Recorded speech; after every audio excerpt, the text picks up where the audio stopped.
Bonjour à tous les amis, bienvenue dans ce temps de partage autour de la parole de Dieu.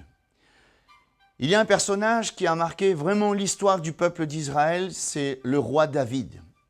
Un homme selon le cœur de Dieu. Lorsque nous regardons tout ce qu'il a écrit dans la moitié des psaumes, à peu près plus de 75 psaumes, et dans chaque psaume, il exprime ce qu'il ressent. Des moments de joie, des moments de victoire, mais nous voyons aussi qu'il a écrit aussi des psaumes où il exprime ce qu'il ressent quand il est dans un moment de mal-être. Peut-être que nous pourrions dire que David est un homme de guerre, un homme fort, un homme, je dirais, qui a vaincu Goliath. Effectivement, c'est un homme remarquable dans ses actions, dans ses exploits. Mais il n'y a pas de surhomme. Et on est vraiment... Là, on peut le constater, nous pouvons même nous reconnaître, il n'y a pas de surhomme. Même dans la Bible, il n'y a pas de surhomme, excepté le Christ qui est parfait, qui est au-dessus de toute chose. Mais il n'y a pas un homme dans la Bible qui est un surhomme.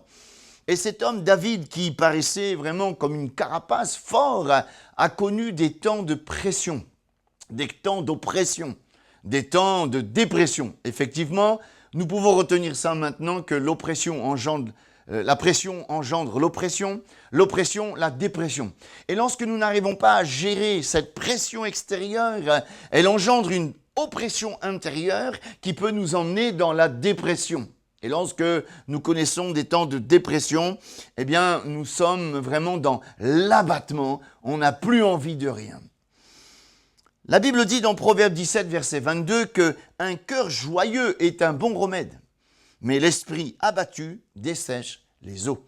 Effectivement, lorsqu'il y a un mal-être à l'intérieur de nos cœurs suite à une dépression, nous sombrons et on dirait que notre corps est déréglé par l'insomnie, par toutes sortes de mal de tête, des douleurs et notre état d'âme, elle va impacter notre corps. J'aimerais faire un petit parcours, toute la pression que David a subie. Il l'a exprimé dans les psaumes. Dans le psaume 3, par exemple, il a pris la fuite devant son fils Absalom et on peut dire qu'il avait là une pression due à une tension familiale. C'est jamais facile de vivre une tension de famille où il y a des conflits de famille. Là, c'était son propre fils. Ça a dû engendrer un mal-être dans le cœur de David et c'est peut-être ce que vous vivez, des temps difficiles au sein même de votre famille. Mes amis, j'aimerais vous dire que vous pouvez invoquer Jésus car c'est le Dieu de la famille. Il peut ramener la paix dans votre famille. Il peut faire cesser les combats. Il peut vous amener à pardonner même les membres de votre famille qui peut-être vous ont blessé. Oui, David a connu des temps de pression. Mais merci à Dieu, il y a eu la restauration. Dans le psaume 6, on voit David dit « Fais-moi grâce, Éternel, car je péris, je dépéris. Guéris-moi, Éternel. Mes os sont troublants. » Et là, il est dans une oppression, une dépression due peut-être à un corps malade. Oh, c'est pas facile de vivre lorsque nous sommes malades, atteints dans notre corps. On apprend qu'on a une maladie, on apprend que nous sommes touchés et limités dans notre corps et ça engendre une espèce de déprime, de dépression. Mon ami, j'aimerais aujourd'hui vous encourager à vraiment invoquer le nom de Jésus, car c'est l'Éternel qui guérit. Jésus, la Bible dit qu'il allait de lieu en lieu, guérissant les malades. C'est Pierre qui a dit ça, rempli du Saint-Esprit. Vous savez comment Dieu a oint du Saint-Esprit de force. Jésus de Nazareth, qui allait de lieu en lieu, guérissant tous ceux qui étaient sous l'empire du diable. Aujourd'hui, nous n'avons pas honte de proclamer que Jésus peut guérir ceux qui l'invoquent avec sincérité parce qu'il a reçu tout pouvoir. Revenons à David. David, dans le psaume 32, est dans une dépression, on pourrait même dire une dépression spirituelle. Ses os se consumaient, il gémissait. On dirait qu'il dit même nuit et jour, la main de Dieu se pesait sur lui. Sa vigueur n'était que sécheresse. Cette dépression était due à un péché non confessé.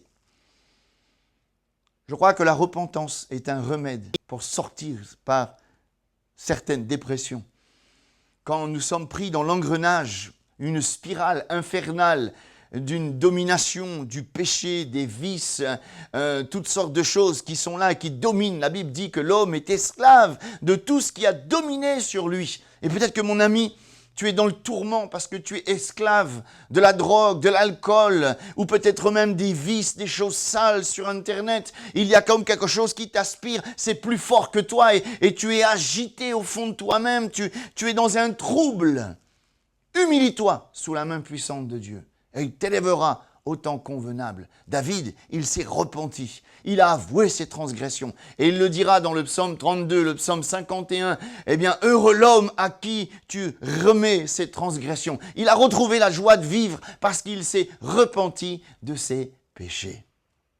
Revenons à David. David a connu beaucoup de tensions dans sa vie. Dans le psaume 18, il dira « Délivre-moi de la main de ses ennemis. » Saül en voulait à sa vie. Il y avait là comme une jalousie, il y avait la pression, là où il allait, il était poursuivi. Et peut-être qu'il y avait là comme une pression sur sa vie, due à l'adversité. Et je crois que David a pu s'en sortir car jamais il a eu un mauvais cœur.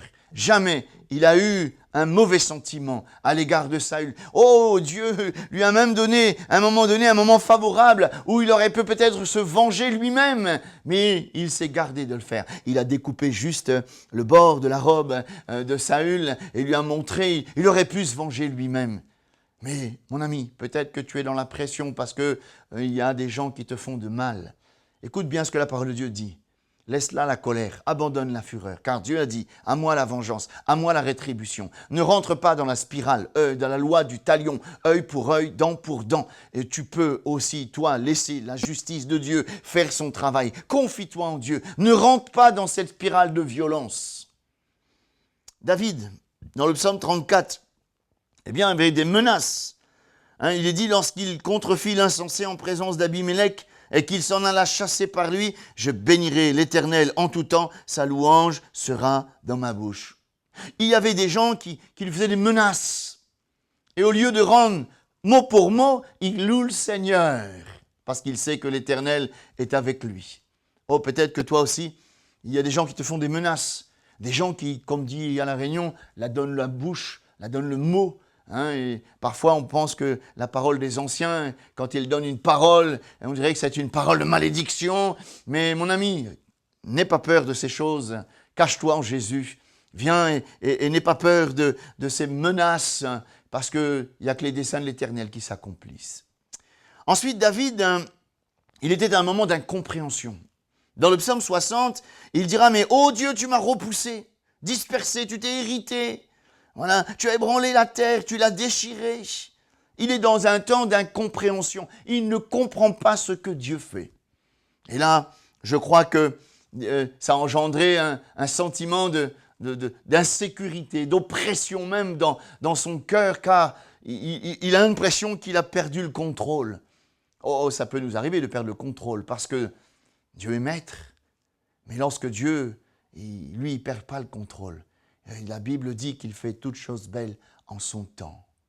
Et mon ami, si on regarde, je ferai un exemple, l'arche de Noé, il n'y avait pas de gouvernail. C'est Dieu qui dirigeait toutes choses. Noé, il ne comprenait pas, il se laissait aller, mais l'arche de Noé n'avait pas de gouvernail. Et peut-être que toi, tu dépassais, tu ne comprends pas ce qui se passe, mais pourtant tu essayes de gérer ta vie par toi-même, tu tiens le gouvernail de ta vie. Et si Dieu te demandait de lâcher le gouvernail et de laisser prendre la commande, parce que Dieu ne peut pas être pour toi une sauce trompeuse, il ne peut pas t'induire en erreur, laisse-le diriger ta vie. Tu ne comprends pas, mais Dieu ne peut pas t'induire en erreur. Il a un plan de bonheur et non de malheur pour ta vie. Enfin, David, à un moment donné, dans le psaume 63, et on le sent là, il est dans un désert. Il dit, « Oh Dieu, tu es mon Dieu, je te cherche, mon âme a soif de toi, mon corps soupire après toi dans une terre aride, desséchée, sans eau. » Il est dans la solitude. Oh, un jour quelqu'un a dit que même au paradis, ça serait presque l'enfer d'être seul, parce que nous ne sommes pas créés, nous n'avons pas été créés pour être seuls. Tu vis peut-être des moments de solitude. Tu n'as personne en qui te confier. Tu n'as personne à qui parler de tes soucis, de tes problèmes. Alors ça engendre une espèce d'angoisse, d'oppression, de tension, de dépression, parce que tu es seul. Le matin, tu te lèves, tu es seul. Le soir, dans ton lit, tu es seul. Tu pleures. Mais quand on est avec Jésus, on n'est jamais seul. Parce que la Bible dit ceci, combien même une mère abandonnerait ses petits, moi, l'Éternel, je ne te délaisserai point, je ne t'abandonnerai point. Oui, avec Jésus, tu n'es jamais seul. Et en plus, on peut tout lui dire à Jésus. Les sujets les plus tabous, les souffrances les plus dures, on peut tout dire à Jésus. On peut ouvrir son cœur. Même l'apôtre Pierre l'a dit, déchargez-vous sur lui de tous vos fardeaux. Et aujourd'hui, je t'encourage à ne pas rester dans cette solitude. Viens Jésus et tu ne seras plus jamais seul. On aurait pu peut-être continuer cet homme remarquable, cet homme vaillant héros. On peut voir dans sa vie, il a connu des oppressions, des dépressions qui l'ont emmené dans un moment de ballottement, mais à chaque fois, il a invoqué l'Éternel. Plusieurs fois dans les psaumes, on voit le jour où je t'ai invoqué. Quand un malheureux crie, l'Éternel entend et le délivre de toutes ses détresses. Lui-même, il a dit, dans ma détresse, j'ai invoqué l'Éternel. Il m'a exaucé, il m'a mis au large. Mon ami, du fond de ta dépression, du fond de ta pression, du fond de ta déprime, invoque de tout ton cœur le nom de Jésus. La Bible dit, quand un malheureux crie, l'Éternel entend et il le délivre de toutes ses détresses. Oui, et puis souviens-toi, Jésus lui-même a dit quelque chose d'extraordinaire. Venez à moi, vous tous qui êtes fatigués, chargés, je vous donnerai du repos. Prenez mon joug, car il est doux et léger. Et je crois que lorsqu'on vient à Jésus, eh bien on peut déposer le fardeau. Tout ce qui te semble lourd, tu le déposes aux pieds de Jésus. Et en retour, la paix de Dieu sera ton partage. Oui, mon ami, j'ai envie de dire aujourd'hui que la prière au nom de Jésus est un remède extraordinaire face à l'oppression, à la dépression.